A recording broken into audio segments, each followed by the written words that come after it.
The unexpected encounter, Jake Morrison wiped the grease from his weathered hands as he surveyed the cluttered workshop of Aurora Point Trading Station. At 45, he had spent the better part of 2 decades keeping the remote outpost's machinery running in the depths of space, far from the glamorous inner colonies. Aurora Point wasn't much to look at, just a collection of interconnected modules floating in the void between star systems. But it served as a vital refueling stop for traders, miners, and explorers venturing into the unknown regions of the galaxy. The workshop smelled of burnt electronics and recycled air, familiar scents that had become as comforting as home to Jake. His tools lay scattered across workbenches that had seen better decades, and the diagnostic equipment hummed with the constant effort of keeping ancient systems operational. Most visitors to Aurora Point complained about the dated facilities, but Jake took pride in making do with what he had. Every repair was a puzzle to solve, every broken component a challenge to overcome. The station's intercom crackled to life, interrupting his thoughts. "Jake, you've got a visitor in Bay 7, came the voice of Maria Santos, the station's communications officer. "Says he needs urgent repairs." Jake glanced at the chronometer on the wall. It was late in the station's artificial night cycle, well, past normal operating hours. "Tell them the shop opens at 08:00, he called back, not bothering to hide his irritation.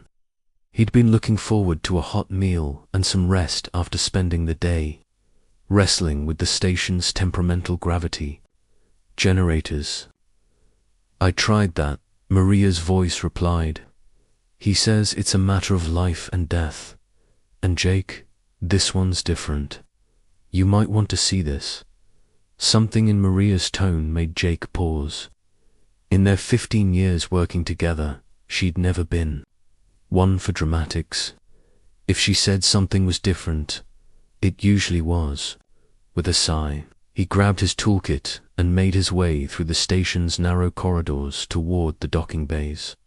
Aurora Point's corridors were lined with exposed conduits and pipes, a testament to the station's utilitarian design. The lighting was dim to conserve power, casting long shadows that danced as Jake walked. He passed the few shops and establishments that catered to travelers, most of them closed at this hour. The station was home to about 200 permanent residents, a mix of technicians, traders, and those who had simply found themselves too far from home to return. Bay 7 was one of the smaller docking areas, typically used for personal craft and emergency repairs. As Jake approached, he could hear the distinctive hum of an active airlock cycle.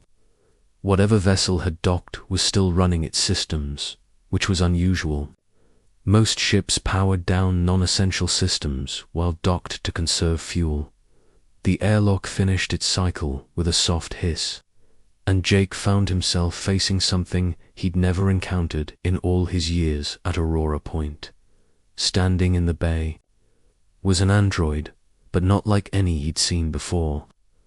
This wasn't one of the mass-produced worker units common throughout human space, nor was it a sleek companion model designed for comfort and aesthetics. The android stood nearly 7 feet tall, with a frame that seemed both elegant and powerful. Its exterior was crafted from what appeared to be a dark, metallic alloy that shifted color subtly in the bay's lighting, moving from deep blue to violet to black as it turned.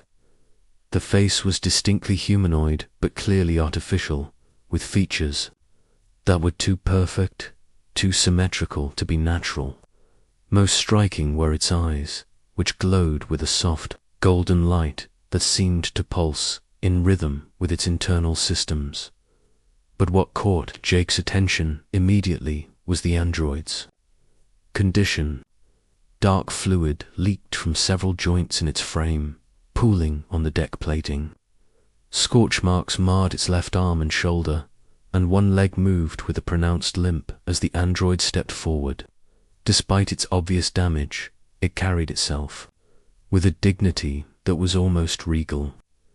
"Greetings," the android said, its voice a melodic baritone that resonated with harmonic undertones. "I am designated Echo.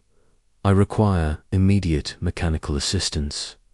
Jake set down his toolkit and approached cautiously.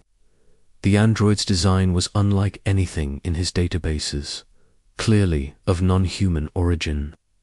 The craftsmanship was extraordinary, far beyond current human capabilities. Each component seemed to flow seamlessly into the next, creating a unified whole that was as much art as engineering. "Well, Echo, I'm Jake Morrison, chief mechanic for this rust bucket," Jake said, circling around to assess the damage.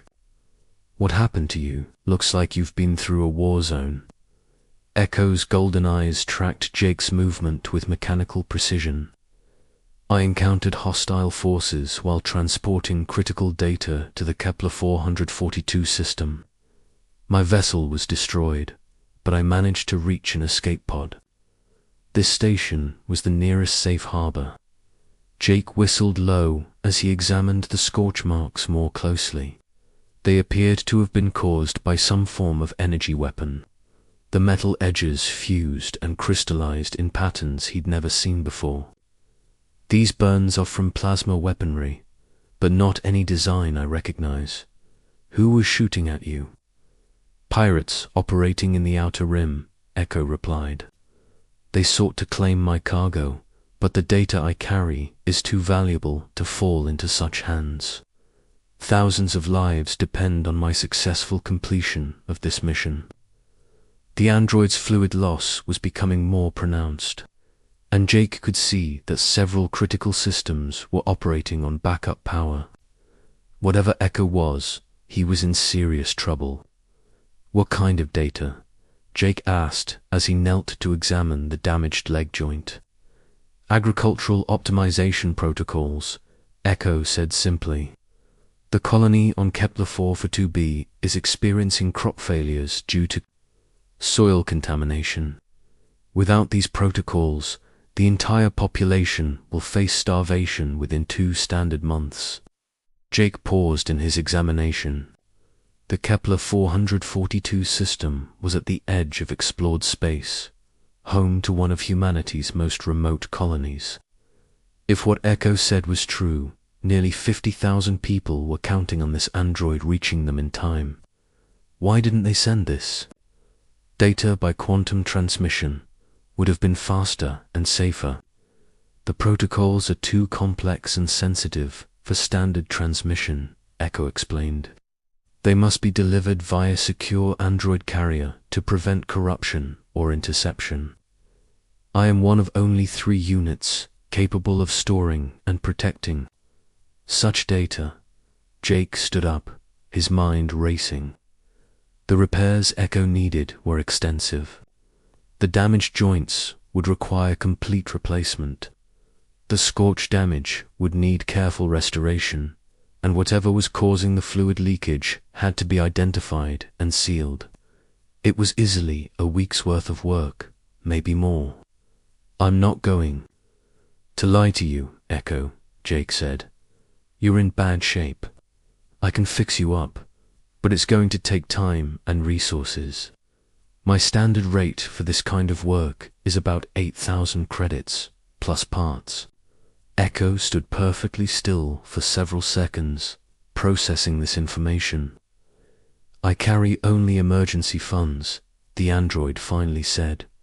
2,000 credits and my personal energy core.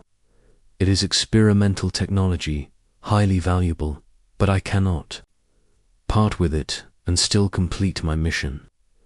Jake rubbed his stubbled chin thoughtfully. 2,000 credits wouldn't even cover the cost of the replacement joints Echo needed, let alone the specialized tools required to work on alien technology. Any sensible businessman would turn the job down or demand payment up front, but Jake found himself looking into those golden eyes and seeing something that surprised him. Despite Echo's artificial nature, there was something unmistakably alive about him. The android wasn't just a machine following programming. There was purpose there, determination, even desperation. This wasn't just about data or protocols. This was about saving lives. "Tell you what," Jake said, making a decision that would change his life forever. "Let me take a look at that energy core you mentioned. Maybe we can work something out." Echo hesitated, then reached into a hidden compartment in his chest. What he withdrew took Jake's breath away. The energy core was a crystalline structure about the size of a baseball, perfectly transparent but filled with swirling patterns of light that seemed to move with their own intelligence.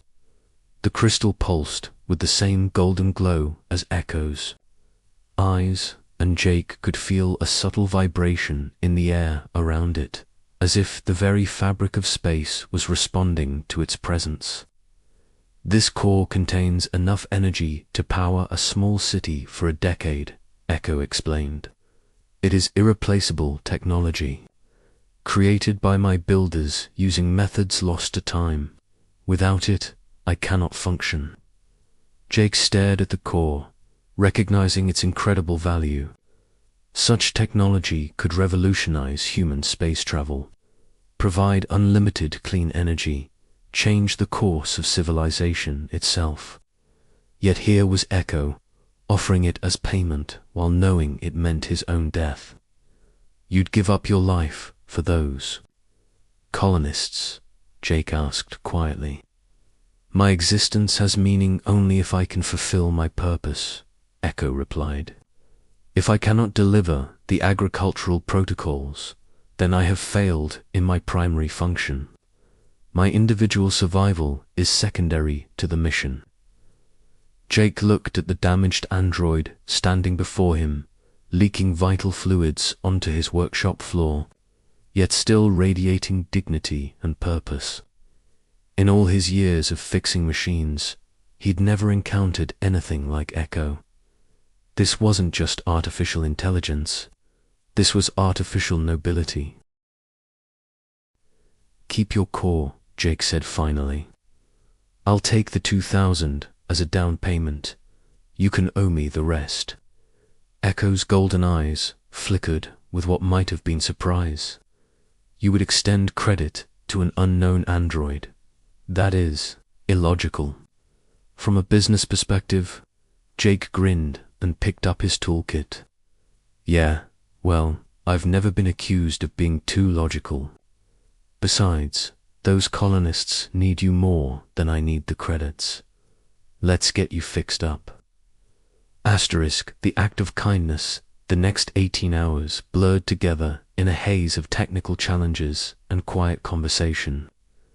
Jake had worked on thousands of machines throughout his career, but Echo was unlike anything he'd ever encountered. The android's internal systems were a marvel of engineering that seemed to blend science with art, each component crafted with a precision and elegance that spoke of a civilization far advanced, beyond human capabilities. Jake started with the most critical repairs, sealing the fluid leaks that were slowly draining Echo's life force. The android's equivalent of blood was a luminescent, silver liquid that seemed to pulse with its own energy. Under magnification, Jake could see that it wasn't just a hydraulic fluid, but a complex medium that carried data, power, and something that resembled neural impulses throughout Echo's frame. "Your builders," Jake said, as he carefully welded a hairline crack in one of Echo's primary conduits. "They weren't human, were they?" Echo remained perfectly still during the delicate work, but his voice carried a note of what might have been. "Sadness. The architects vanished long ago when I was still young by their standards. They created my kind to preserve their knowledge and continue their mission of helping younger civilizations develop safely." "How old are you?" Jake asked. pausing to wipe sweat from his forehead. The precision work was exhausting, requiring absolute concentration. By your calendar, approximately 347 years, Echo replied. I am considered a juvenile by architect standards. Jake nearly dropped his welding torch. 347 years, and you're considered young. The architects measured lifespans in millennia, Echo explained. They believed that true wisdom required time to develop, that quick decisions often led to poor outcomes.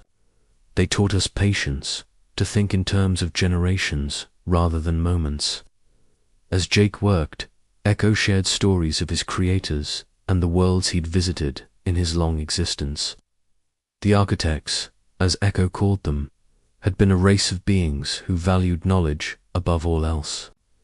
They had traveled the galaxy not as conquerors or traders, but as teachers and healers, sharing their wisdom with younger species and helping them avoid the mistakes that had nearly destroyed their own civilization eons ago.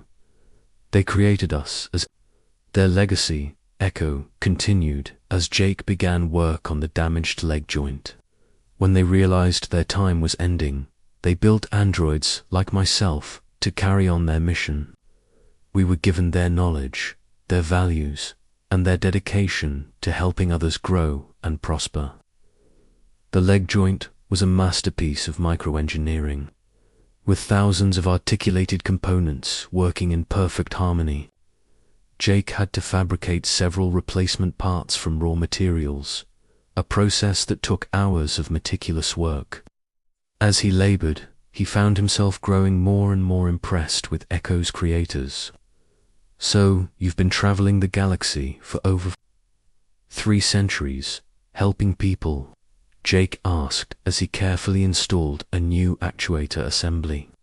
Not continuously, Echo admitted.